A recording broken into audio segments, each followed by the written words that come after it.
taste, the sweet, the sour, the bitter, and salty. And the tongue also has many nerves that help detect and transmit taste signals to the brain. And when I was just looking into that, and there was a lot more that I could have researched, but for sake of time, my mind instantly went to these scriptures in James chapter 3 and verses 8 through 12. It says, "But the tongue can no man tame. It is an unruly evil, full of deadly poison.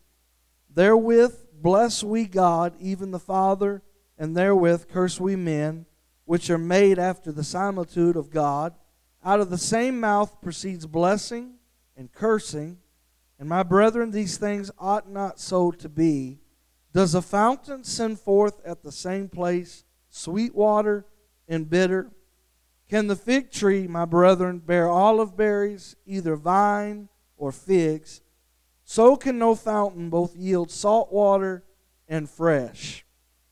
And the reason my mind went to these verses, I thought it was ironic that when you think of the four tastes that our tongues are known for, the sour, the bitter, the salty, and the sweet, I found it interesting that we see three of those tastes categorized in these verses. We see the sweet talked about, we see the bitter talked about, and we see the salt water, which gives that salty flavor, talked about.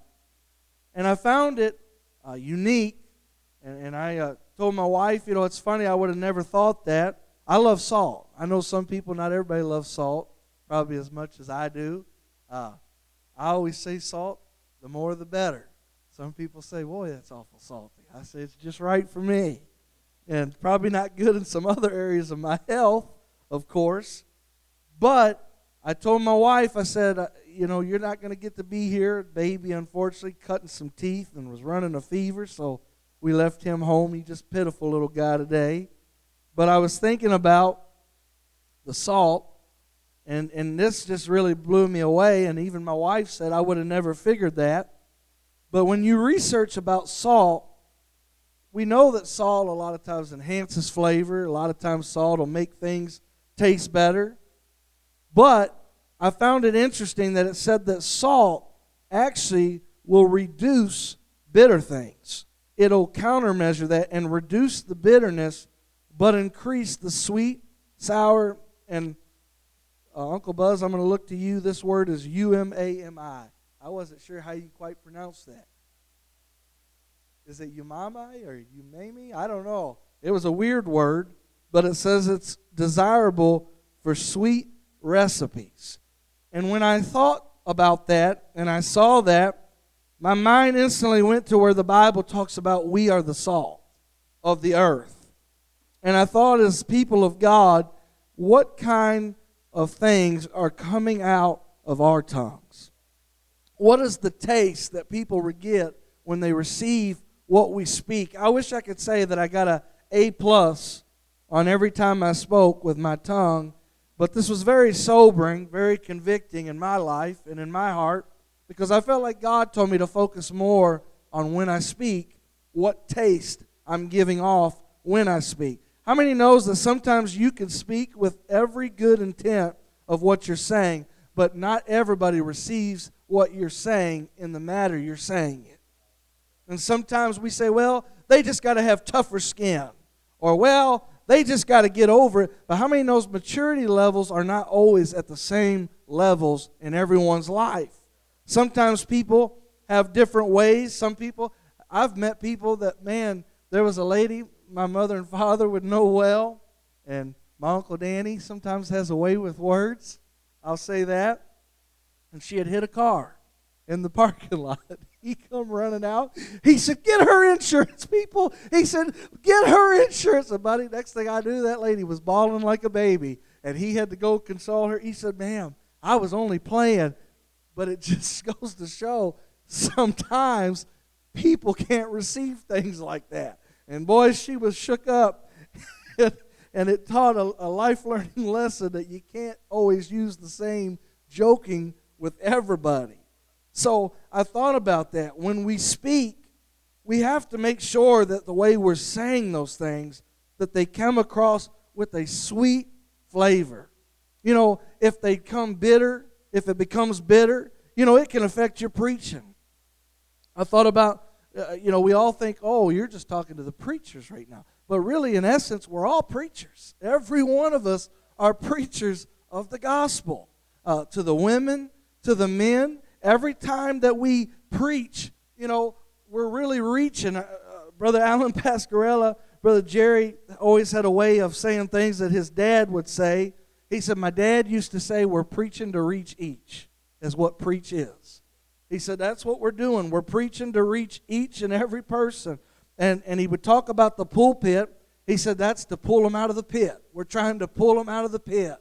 And that's exactly what we do. Every time we're given the word, we're trying to pull people out of where they're at. Every time we present words to people, that is a salt that goes out. And what does the salt do? Does it increase a good taste or does it give a bad taste? We have to be ever so careful with that. And that was really interesting that James pulled out 3 of the different taste buds that we talk about. We see in Matthew 5:13, it says, ye are the salt of the earth, but if the salt have lost his savor, wherewith shall it be salted? It is thenceforth good for nothing, but to be cast out and to be trodden under the foot of men. We cannot afford to have our words be cast down. We can't afford to get to a place that every time we speak, someone turns us off because they remember a conversation they had with us previously. You ever had that? I've had people where maybe some things were said, and when you tried to restore that or you tried to make it right, man, automatically there was a shield that went up. And it was almost impossible, if not for the grace of God, to repenetrate to that person and rekindle that relationship. So that's why when it talks about ye are the salt of the earth, we cannot afford to lose that savor. We cannot afford to lose that impact that we have. Isaiah 5:20 said this, but woe unto them that call evil good and good evil, that put darkness for light and light for darkness, that put bitter for sweet and sweet for bitter. There are people, they have words that they'll intend to be right when they know good and well what they're speaking is wrong. Can I tell you, it's happening all across the land now. Churches that are getting up and speaking what they know is wrong and saying God said to say this, when they know good and well God did not say that. I thought about even in the beginning with Satan and Eve, where there was the deception, where Satan came as an angel of light and was trying to act as if he was being enlightening Eve to something that God was hiding from her, when he knew good and well that God was not hiding anything from them. The next verse that we'll read and probably spend most of our time, and boy, it sure flies when you're going, but Proverbs 18:21 said this, death and life are in the power of the tongue, and they that love it shall eat the fruit thereof. That's a very sobering verse. When I read that, man, I took responsibility as a father. Death and life are in the power of the tongue. Who would ever fathom that the tongue, that little member that we use on a daily basis, and man, I think of all the words, if we could go back and record how many words throughout our lifetime that we've spoken, whether through messages or conversations with family and friends and growing up as teenagers, that in that one member, death and life was in our power of what we spoke. If we really understood that death and life was in the tongue, man, I believe we would speak so differently if we really understood that. And then, here's the part that really convicted me, And it talks about, and they that love it shall eat of the fruit of it. So every time we're speaking, and I don't want to sound, I don't think this is gross, but every time we speak, it's almost like we're putting out a buffet in front of people, and they get to taste what we speak of. What do they leave with what they tasted? Did they leave feeling alive, or did they leave feeling like they were dying? Man, that really sobering my wife when I was reading that and just telling her some of the things that God was giving me with this. She said, babe, that is so convicting to think that those words we speak is either increasing life or decreasing life. People are coming in, and every time they come into church, they're either leaving feeling, wow, I really feel refreshed, or they're leaving saying, I don't think anybody can help me. I tell you, the power of death and life is in that one member. That's sobering. And then to think of our families, our children. My little boy just tried to take him out fishing yesterday. I went and got a license, told my wife I want to start getting out and spending some time with him. He made a little remark the other day that just kind of broke my heart. Sometimes he says things, and I thought, God, I've got to help him. Got to help him. And so we went out and had some fun. And there's little things, I think every time I speak to him, he's feasting off what I say to him. Every time you speak to your grandbabies, they're feasting off what you're saying. Every time you speak to your coworkers, they're feasting off what you're saying. I thought about when people talk about, oh, it's just an innocent joke. They're feasting off that. Or, oh, I didn't really mean what I said, but they're feasting off. Once you say it, you can't take it back. That's the worst part about our recorded speech, is once it goes out, it's not like you can just catch the phrase and go, oh, rewind that back. Once that phrase goes out, it's done spoken. That's why the Bible talks about be careful what you make a vow to. Be careful what you vow or commit to.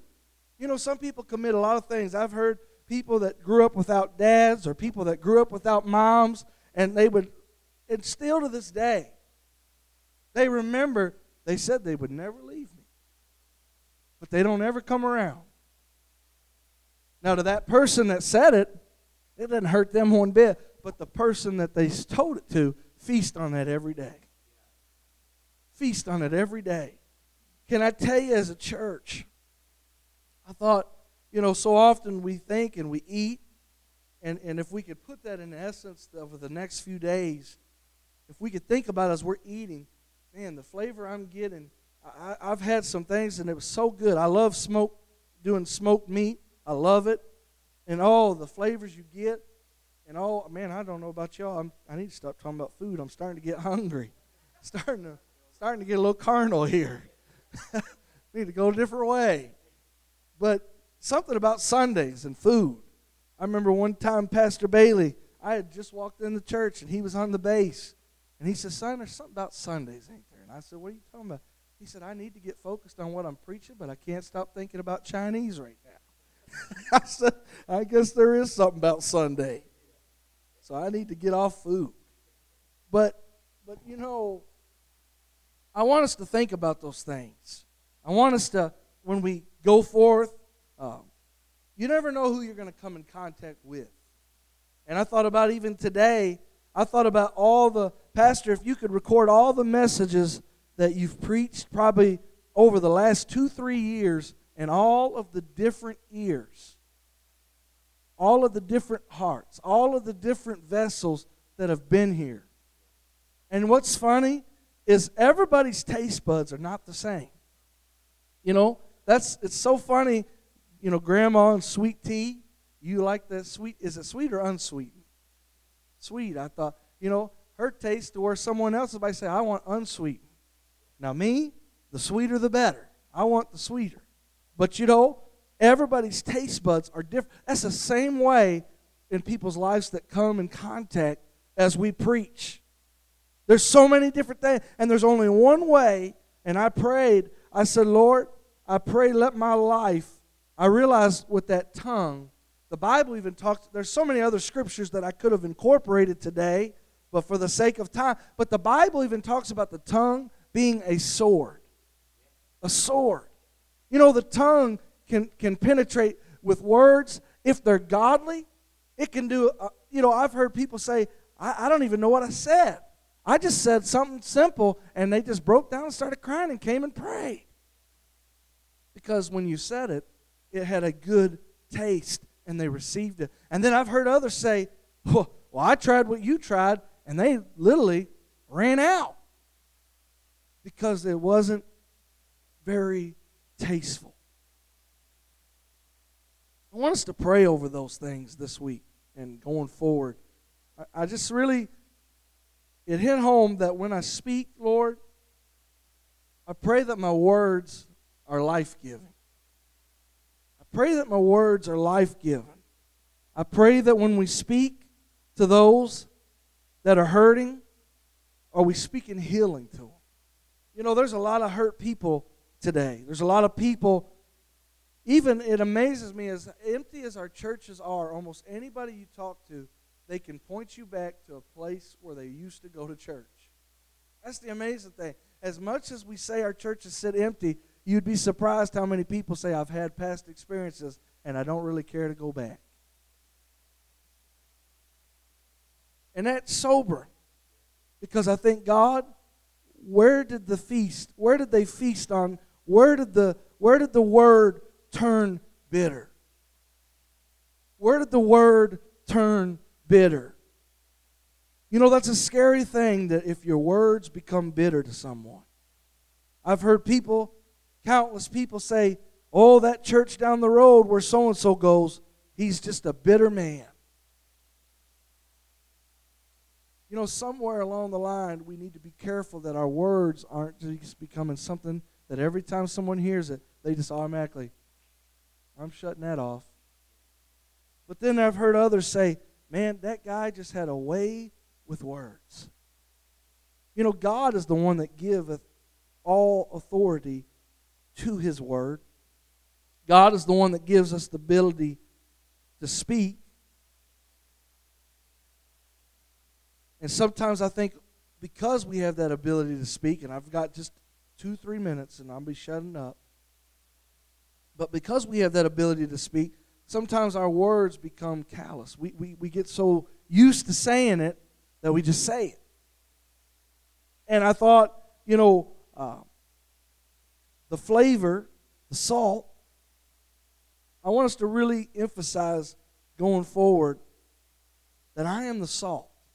God said that we are the salt. He looks at us as His people and says, ye are the salt of the earth. But if the salt loses that savor, if we lose that impact, I can't imagine losing that impact to help someone, to reach someone, to do something for someone. So I want us to really emphasize in closing here this morning that death, and really go home. I encourage you to go home and look up the tongue in the Bible. There's a lot said about it. There really is a lot said about it. But that verse just stayed with me. Death and life are in the power of the tongue, and they that love it shall eat the fruit thereof. Sobering. What fruit, when we speak, are we presenting? What fruits? I tell you, it's challenged me. It's not easy, just teaching this, because I'm feasting off what I'm saying, that God, every person I've came in contact, what taste did I leave them with? I really look back and I think, is there people that I could have done things a little different? Are there people I could have maybe said that a little different? But you can't go back. But I tell you what you can do. You can say, Lord, going forward, help my tongue to speak life. Can we pray? I got a little alarm set. I'm going to shut that off. But I just want to close in prayer, if that's okay. Lord, I just thank you again, Lord, for the lesson that we tried to present for your glory, Lord. Lord, I pray for each and every person in here today.